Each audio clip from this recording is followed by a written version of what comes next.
Good morning friends, मैं अंकित कुशवाहा आपका स्वागत करता हूं आपके अपने YouTube channel target with Avnesh में।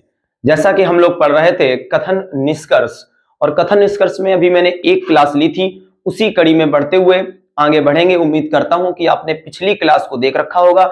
जिन बच्चों ने अभी तक वो पिछली क्लास नहीं देखी है, एक बार पिछली क्लास ज्वाइन कर ले ताकि आपका वहां से जो कॉन्सेप्ट है वो क्लियर हो जाए और फिर मैं आगे बढ़ता हूं।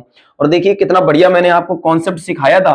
वहां पर मैंने आपको बहुत सारी बातें बताई थी। जैसे फॉर एग्जांपल मैंने ये बताया था कि अगर कथन जो भी जानकारी दी जाए तो कथन से ही पढ़कर मुझे निष्कर्ष तक पहुंचना होगा। अलग से मुझे कुछ भी नहीं सोचना है कि इसमें क्या है। अगर कथन बहुत ज्यादा हाइपर लेवल में नहीं है तो निष्कर्ष को भी बहुत ज्यादा मुझे हाइपर लेवल में नहीं ले जाना है, बैलेंस बराबर होना चाहिए। इसके अलावा कथन में जैसे कोई बात कही गई है, अगर उसके मूल उद्देश्यों को, यानी जिस वे में भाषा बोली गई है उसके मूल उद्देश्यों को निष्कर्ष में पूरा किया जा रहा हो, यानी जैसे कि कथन में कोई कमियां बताई जा रही हो और उन कमियों को निष्कर्ष में हटाया जा रहा हो या उसका निवारण दिया गया हो, तो वह निष्कर्ष बेटा क्या माना जाएगा? सच माना जाएगा, यानी सत्य माना जाएगा। तो चलिए फिर बढ़ते हैं और हम लोग देखते हैं प्रश्न की ओर कि क्या है प्रश्न हमारा। तो आज का ये पहला प्रश्न हमारा है बेटा, देखो क्या कह रहा है प्रश्न।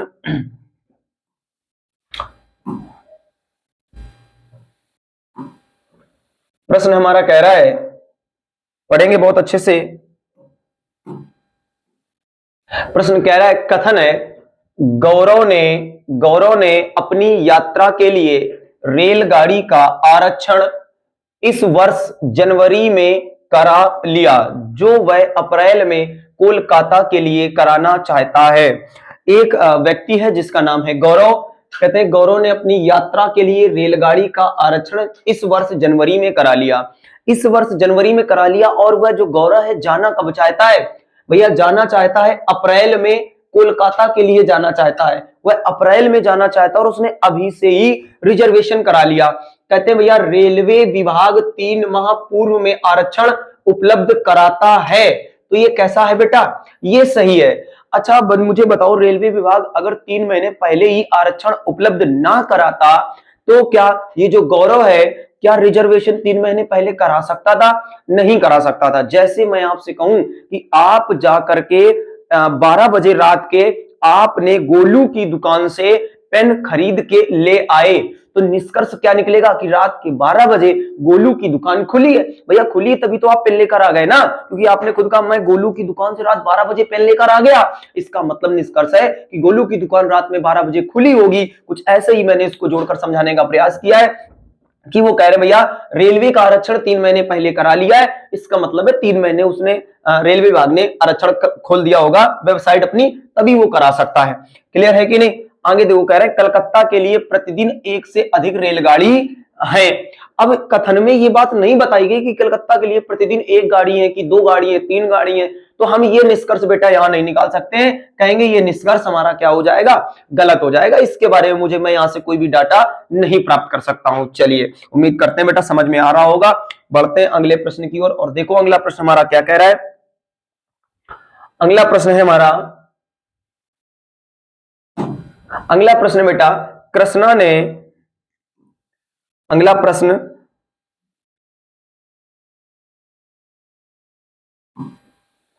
कह रहे कृष्णा ने 1 माह बाद अपनी माता जी को एक अन्य पत्र लिखा क्योंकि उसको अपने पहले पत्र का कोई उत्तर नहीं मिला।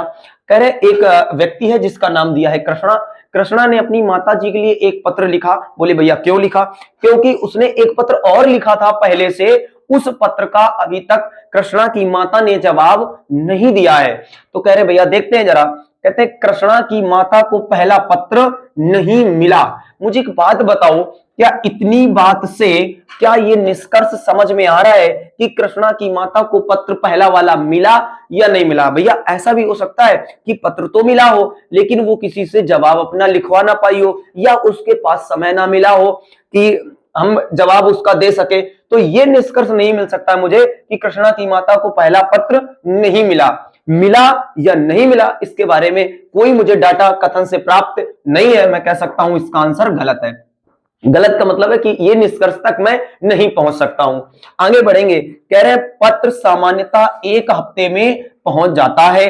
बेटा कथन में ये बात कहां दर्शाई जा रही है कि जो पत्र है वो एक हफ्ते में पहुंचता है या 2 दिन में पहुंचता है या 3 दिन में पहुंचता है, इस प्रकार की बातें कथन में नहीं की जा रही हैं। कथन में कृष्ण ने 1 माह बाद यानी 1 महीना बाद अपनी माता जी को अन्य पत्र लिखा, यानी 1 महीना बाद। अब ये नहीं आप सोचेंगे कि भैया 1 महीने तक पहुंच जाता है, नहीं, उसने 1 महीने तक वेट किया कि शायद अब आ जाए जवाब, अब आ जाए जवाब, लेकिन उसकी माता का कोई जवाब नहीं आया। तब उसने जाकर दोबारा लिखा, है ना। अब पत्र पहुंच भी सकता है, माता जी ने जवाब ना भेजा हो, पत्र ना भी पहुंच सकता है, को बहुत सारे कारण हो सकते हैं, लेकिन मुझे ये 100% नहीं पता है कि उनकी माता को पत्र मिला या नहीं मिला। एक पत्र सामान्यतः 1 हफ्ते में पहुंचता है, 1 हफ्ते में पहुंचता है या 2 दिन में पहुंचता है, स्पीड पोस्ट है या नॉर्मल है, इसके बारे में मुझे कुछ नहीं पता। इसलिए बेटा दोनों आंसर हमारे जो आएंगे वो गलत हो जाएंगे। बढ़ते हैं अगले प्रश्न की ओर। अगला प्रश्न देखते हैं क्या कह रहे भैया।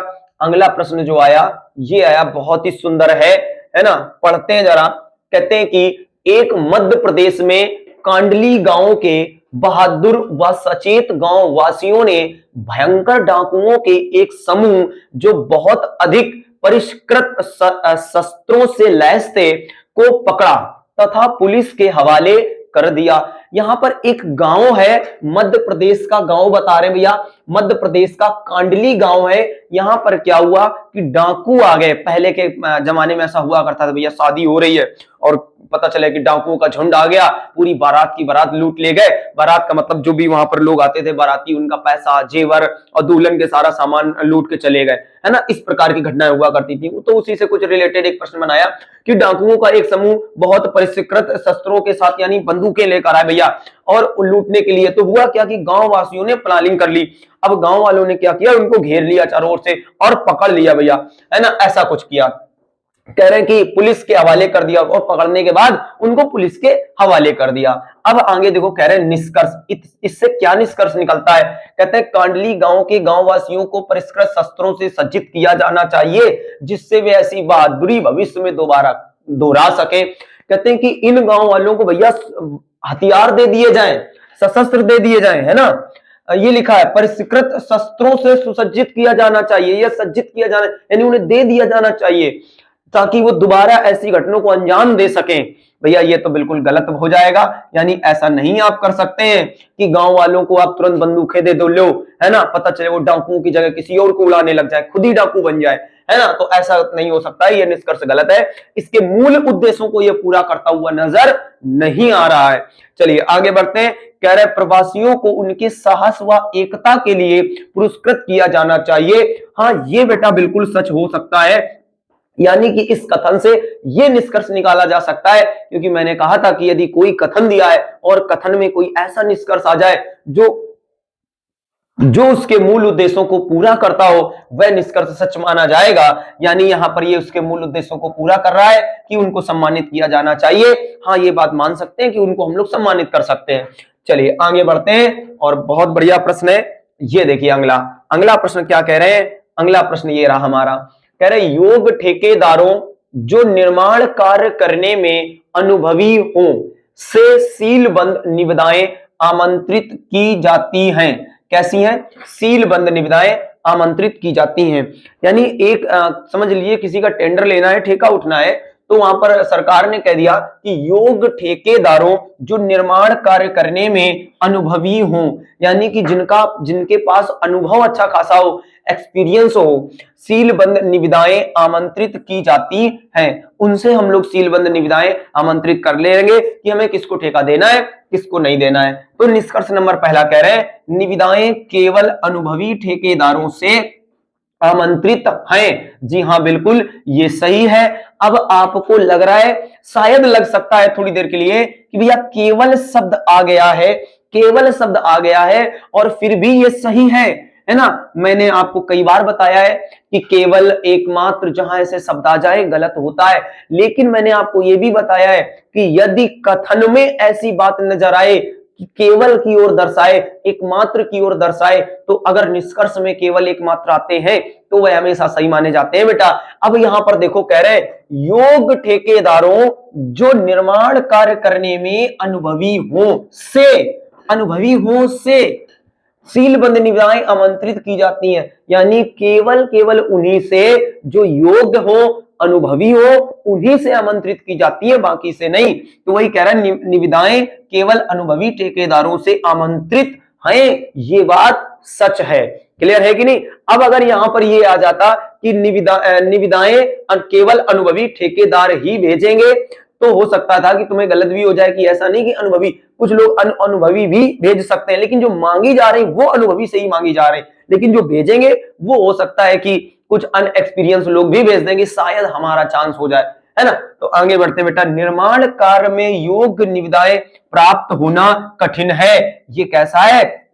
गलत है कि भैया कठिन है कि बहुत आसान है, इस बारे में यहां पर चर्चा नहीं की जा रही है। ऐसा नहीं इन्होंने बोला है कि अनुभवी ठेकेदारों की निविदाएं प्राप्त करना बहुत कठिन है ना, या बड़ा ही मुश्किल है, ऐसा कथन में नहीं बोला गया है। अगर ऐसा बोला जाता तो हम ये बात मान सकते थे कि भैया निर्माण कार्य में योग्य निविदाएं प्राप्त होना कठिन है, या फिर ऐसा कथन बन जाता, कथन मान लो ऐसा बन जाता कि योग्य ठेकेदार जो निर्माण कार्य में अनुभवी हैं से निविदाएं सीलबंद निविदाएं बड़ी मुश्किल से प्राप्त होती है, ये वाला कथन बन जाता, है ना, कि बड़ी मुश्किल से प्राप्त होती हैं। अगर ये बात हो जाती कि बड़ी मुश्किल से प्राप्त होती है, तो मैं समझ जाता कि निर्माण कार्य में योग्य निविदाएं प्राप्त होना कठिन है भैया, तभी कथन में दर्शा देता बड़ी मुश्किल से प्राप्त होती हैं।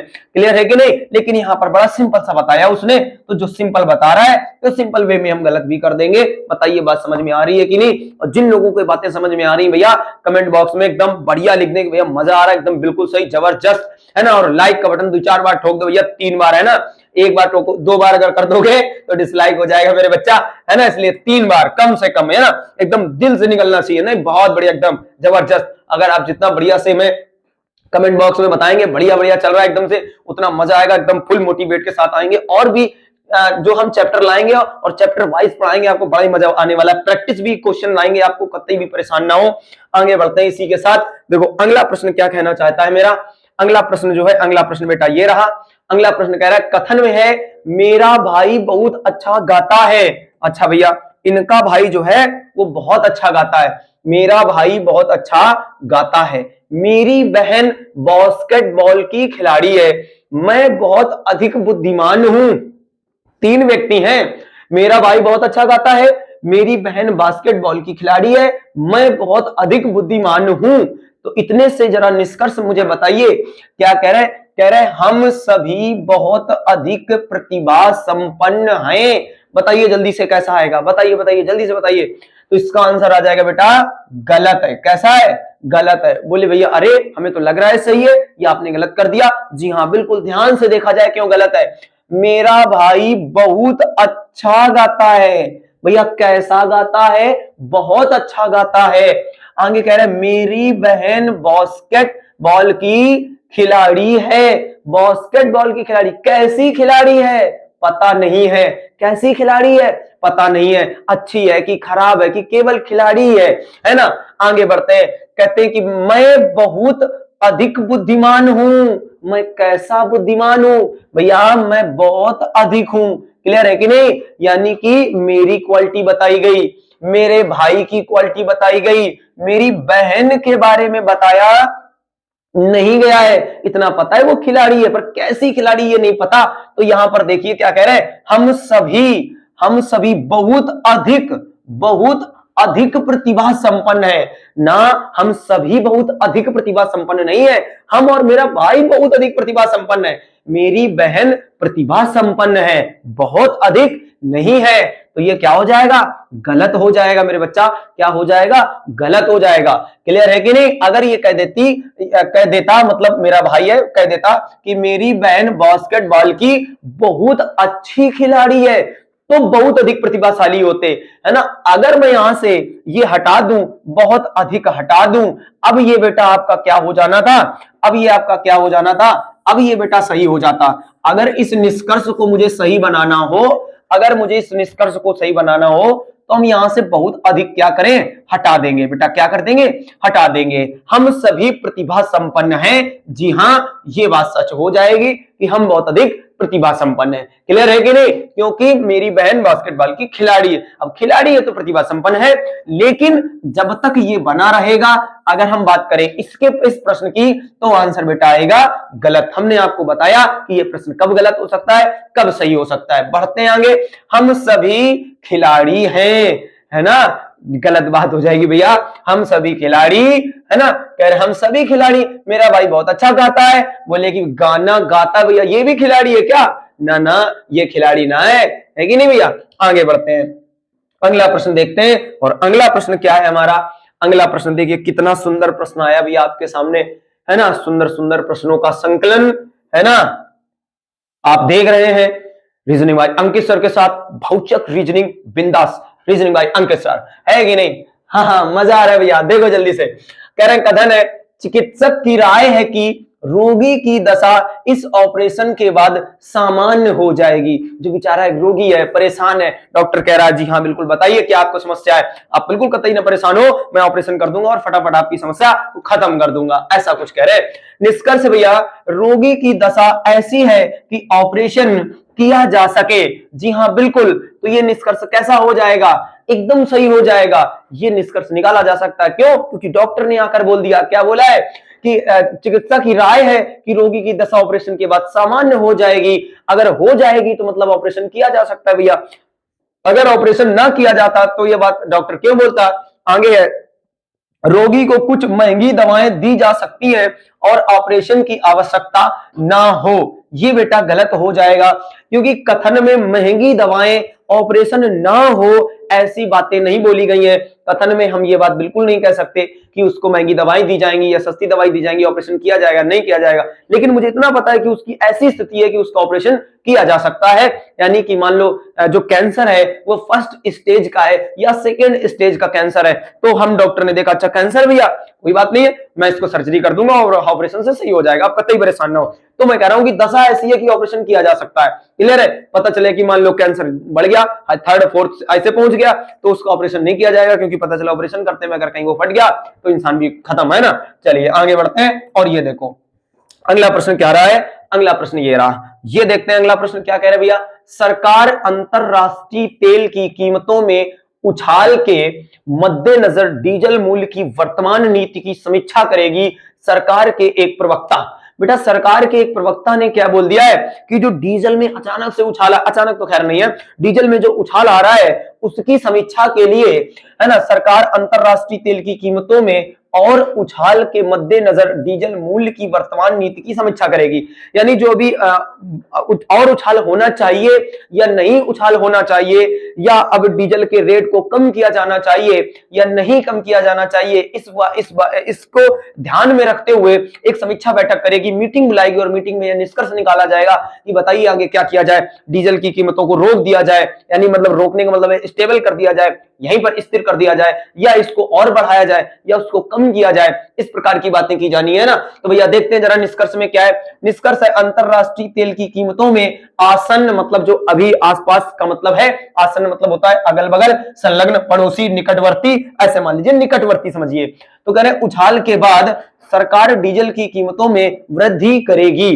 कह रहे भैया जो समीक्षा बैठक होगी उसके बाद सरकार जो डीजल के रेट में है उसमें वृद्धि करेगी। तो ये बात कथन से कहां पता चल रही कि वृद्धि करेगी? वो तो मीटिंग करने जा रही, और मीटिंग करने से पहले ये नहीं पता चलता है उसकी मानसिकता कि वो उसको वृद्धि करने वाले हैं या उसको घटाने वाले हैं। वो तो निष्कर्ष के बाद पता चलेगा कि उनको क्या करना है। कह रहे भैया मुझे नहीं पता है। आगे कह रहे सरकार अंतरराष्ट्रीय तेल की कीमतों में आसन्न उछाल के बाद भी सरकार डीजल की कीमतों में कीमत नहीं बढ़ाएगी। कह रहे भैया ये भी मुझे नहीं पता है कि कीमत बढ़ाएगी कि नहीं बढ़ाएगी, लेकिन एक बात का मुझे जरूर पता है कि इन दोनों में कोई एक बात सच हो जाएगी। यानी जो इसका फाइनल आंसर आएगा वो आएगा फर्स्ट या सेकंड। इसका जो आंसर आएगा फर्स्ट या सेकंड, यानी एक समय में ना तो दोनों गलत हो सकते हैं ना तो दोनों सही हो सकते हैं। अगर एक गलत हो जाएगा तो दूसरा सही हो जाएगा, दूसरा गलत हो जाएगा तो पहला सही हो जाएगा। क्लियर है? फॉर एग्जाम्पल आप ऐसे समझ सकते हैं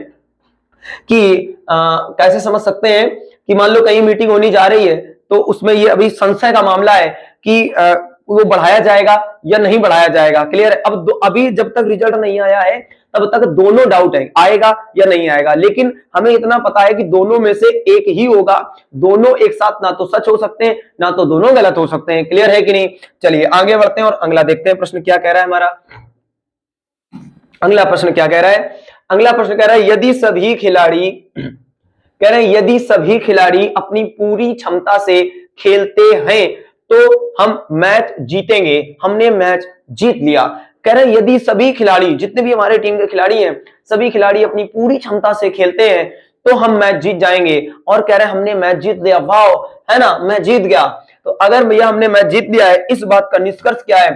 सभी खिलाड़ी अपनी पूरी क्षमता से खेले। जी हाँ, अगर सभी खिलाड़ी अपनी पूरी क्षमता से खेलेंगे तभी तो मैच जीतेंगे। इसका मतलब है कि सभी खिलाड़ी अपनी पूरी क्षमता से खेले। बहुत बढ़िया। कह रहे कुछ खिलाड़ी अपनी पूरी क्षमता से नहीं खेले, नहीं, ये तो गलत हो जाएगा क्योंकि कथन में ही बताया गया है यदि सभी खिलाड़ी अपनी पूरी क्षमता से खेलेंगे तो हम मैच जीत जाएंगे, और कथन में ही बता दिया कि हमने मैच जीत लिया। इसका मतलब स्पष्ट है कि हम सभी खिलाड़ी अपनी पूरी क्षमता से खेले। बहुत बढ़िया भैया, आगे बढ़ते हैं और अगला देखो क्या कह रहा है हमारा। अगला जो कथन आया, ये आया अगला कथन। देखो अगला कथन है जड़ पौधे में मोटी पत्तियां होती हैं और इसके लिए बहुत कम पानी की आवश्यकता होती है। भैया एक पौधा है जिसका नाम है जड़ पौधा। जड़ पौधा आप कुछ भी मान सकते हैं, कोई एक पौधा, एलोवेरा मान सकते हैं। फिलहाल एलोवेरा का नाम नहीं है तो आपको उसके बारे में सोचना नहीं है। क्लियर है? कहते हैं कि जड़ पौधे में मोटी पत्तियां होती हैं और इसके लिए बहुत कम पानी की आवश्यकता होती है। नहीं, नॉर्मल पानी में भी चल जाएगा, उसे बहुत कम पानी की, क्योंकि मोटी पत्तियां वाले, अक्सर आपने पढ़ा होगा कि जितने भी मोटी पत्तियां वाले पौधे होते हैं वो सभी कम पानी में ही उग जाते हैं। क्लियर है कि नहीं? निष्कर्ष कह रहे मोटी पत्तियों वाले सभी पौधों को थोड़े पानी की आवश्यकता होती है। भैया ये क्या हो जाएगा, मुझे बताओ, जल्दी से बताओ क्या हो जाएगा। ये आंसर हो जाएगा गलत, क्योंकि कह रहा है मोटी पत्तियों वाले सभी पौधे। अच्छा मुझे एक बात बताइए, क्या तुम्हें सभी पौधों के बारे में जानकारी दी गई है क्या? मुझे जानकारी दी गई है जड़ पौधों में। अब जड़ पौधा सिर्फ बात की जा रही है, जड़ पौधे की चर्चा चल रही है कि जड़ पौधे में मोटी पत्तियां होती हैं, है ना, जड़ पौधे में मोटी पत्तियां होती हैं, उसको कम पानी की आवश्यकता होती है। यहां कह रहे हैं मोटी पत्तियों वाले सभी पौधों को थोड़े पानी की आवश्यकता होती है। नहीं, हम अगर आपको ये मानते हैं कि ये जानकारी है कि जितने मोटी पत्तियों वाले होते हैं उसमें कम पानी की आवश्यकता होती है, लेकिन इसमें आपकी जानकारी से काम ना चलेगा बेटा, इसमें चलेगा इस कथन में दी गई जानकारी से। इसमें काम क्या चलेगा? कथन में दी गई जानकारी से। क्या कथन में ऐसी कहीं जानकारी है कि जितने भी मोटी पत्तियों वाले पौधे होते हैं उनमें कम पानी की आवश्यकता होती है? ऐसा कथन से तो कहीं पता नहीं चल रहा है। कथन से यह पता चल रहा है जड़ जो पौधे हैं उसमें मोटी पत्ती और उसमें कम पानी की आवश्यकता होती है, इसलिए बेटा ये क्या हो जाएगा? गलत हो जाएगा। कह रहे जड़ पौधे उन स्थानों पर उगाए जा सकते हैं जहां पानी बहुतायत में नहीं है। ये वाली बात एकदम सही हो जाएगी कि जड़ पौधे की चर्चा चल रही है तो जड़ पौधे की आप बात कर सकते हैं कि जड़ पौधा उस जगह पर उगाया जा सकता है जहां पानी कम है। बहुत बेहतरीन बेटा, अगला बढ़ा जाए और देखो अगला प्रश्न ये रहा। अगला प्रश्न क्या है? अगला प्रश्न ये रहा। ये क्या आ गया भैया? हटा दो इसको, है ना, इसको भी हटा दो। अरे भैया तुम भी हट जाओ। ये क्या आ रहा है? इसको भी हटा दो। अरे भैया इसको भी हटाओ। ये मेनू डिवाइस, है ना, रुकावट के लिए भैया थोड़ा सा खेद है मुझे, है ना, समस्याएं जटिल हो रही भैया। ये कैसे हटेगा? मेनू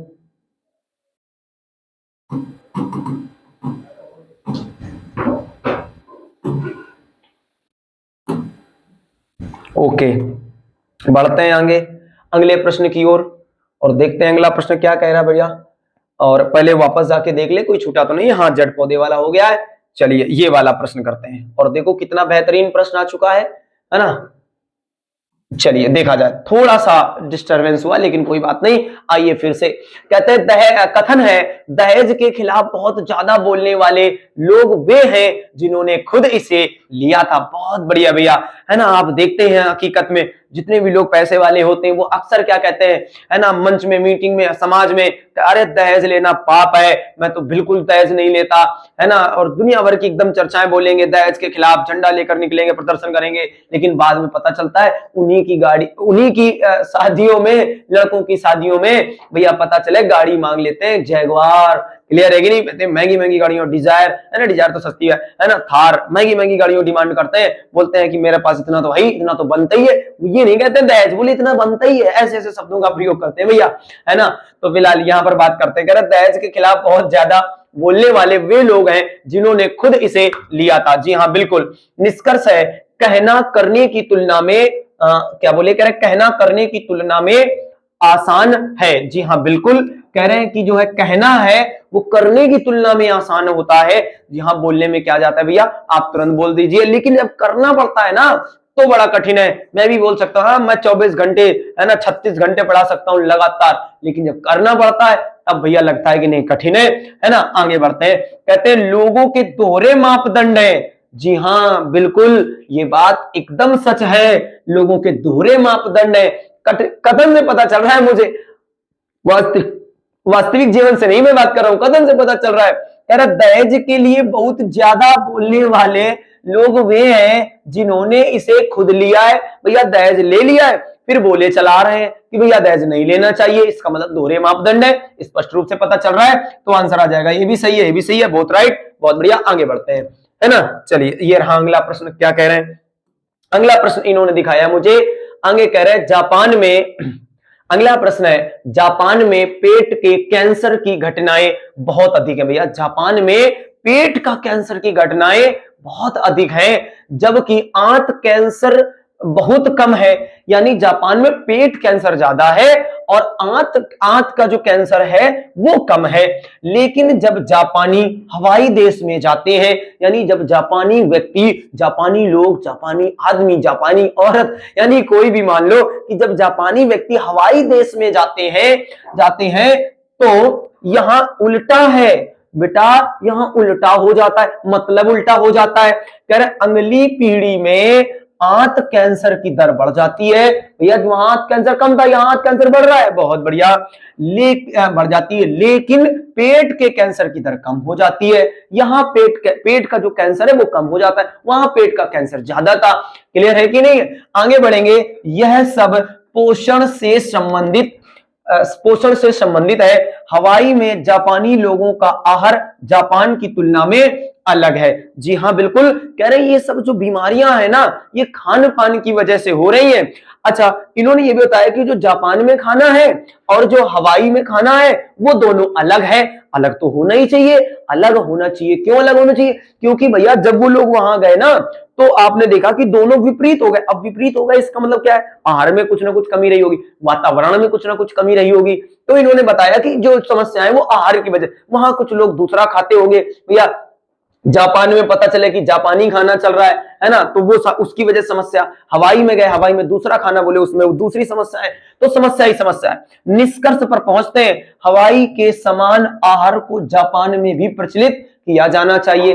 कह रहे जो हवाई में खाना चल रहा है ना उसे जापान में भी प्रचलित कर दो। अरे ना भैया, बिल्कुल नहीं कर सकते। इसका निवारण है क्या ये निवारण है क्या? हवाई में उसका जो आहार है वो वहां भी प्रचलित कर दो ना, नहीं कर सकते। बोले क्यों? दोनों जगह समस्याएं हैं, निवारण कहीं नहीं है ना। वहां एक आंत का कैंसर खत्म हुआ तो पेट का कैंसर चालू हो गया, वहां पेट का कैंसर चालू था तो आंत का कैंसर हो गया। भैया दोनों जगह बीमारियां हैं, इसलिए हम ये नहीं कह सकते कि खाना बदल दो। जैसे ही तुम आहार बदलोगे तो दूसरी समस्याएं चालू हो जाएंगी। आप तब बदल सकते थे जब समस्या ही खत्म हो जाए, निवारण आ जाए। या निवारण नहीं है, याद रखना। आगे बढ़ते हैं, आंत कैंसर पेट के कैंसर की तुलना में कम गंभीर है। भैया ये भी गलत हो गया। क्या कथन में कहीं बताया गया कि आंत का कैंसर कम गंभीर है कि पेट का कैंसर कम गंभीर है? मुझे क्या पता कौन सा कम गंभीर है कौन सा ज्यादा है। इसलिए बेटा क्या हो जाएगा, दोनों के दोनों गलत हो जाएंगे। और जो गलत हो जाएगा तो आगे बढ़ जाएंगे फिर भैया, क्योंकि मुझे अब क्या करना उसमें, है ना। आगे बढ़ते हैं और अगला प्रश्न लेते हैं, और अगला प्रश्न है दहेज खिलाफ बहुत ज्यादा, ये तो हो ही चुका है मेरे बच्चा, दहेज के खिलाफ, है ना। चलिए फिलहाल आज के लिए इतना ही रखते हैं, इतने ही प्रश्न हम आपके लिए लाए थे, और आशा करते हैं कि आपने बहुत ही इस क्लास का आनंद उठाया होगा और अच्छे अच्छे प्रश्नों को पढ़ा होगा। और अगर आपने इन प्रश्नों को पढ़ लिया तो सेम ही आपके एग्जाम में आने वाले हैं, कुछ अलग नहीं है। आप इन प्रश्नों को पढ़े, और इन्हें सिर्फ पढ़े नहीं, इनसे कुछ जोड़ने का प्रयास करें, जैसे मैंने अभी आपको जोड़ा था। अब जैसे आपने यही प्रश्न देख लीजिए, फॉर एग्जाम्पल दहेज के खिलाफ बहुत ज्यादा बोलने वाले, अब जरूरी नहीं कि यहां दहेज आ जाए, दहेज की जगह बेटा कुछ भी हो सकता है, कुछ भी हो सकता है। इसी प्रकार कॉमन सी बात बोल दे, है ना, तो बना देगा वहां पर। पता चले स्कूल में एडमिशन कराने वाले टीचर जो खुद ज्यादा फीस लेकर एडमिशन कराते हैं, वो खुद बोलते हैं कि फीस सस्ती करो, सस्ती। इस प्रकार की कुछ भी बातें बोल सकते हैं। चलिए फिर आप लगातार अपनी पढ़ाई को जारी रखें, मिलते हैं फिर अगली क्लास में। आज के लिए इतना ही, थैंक यू।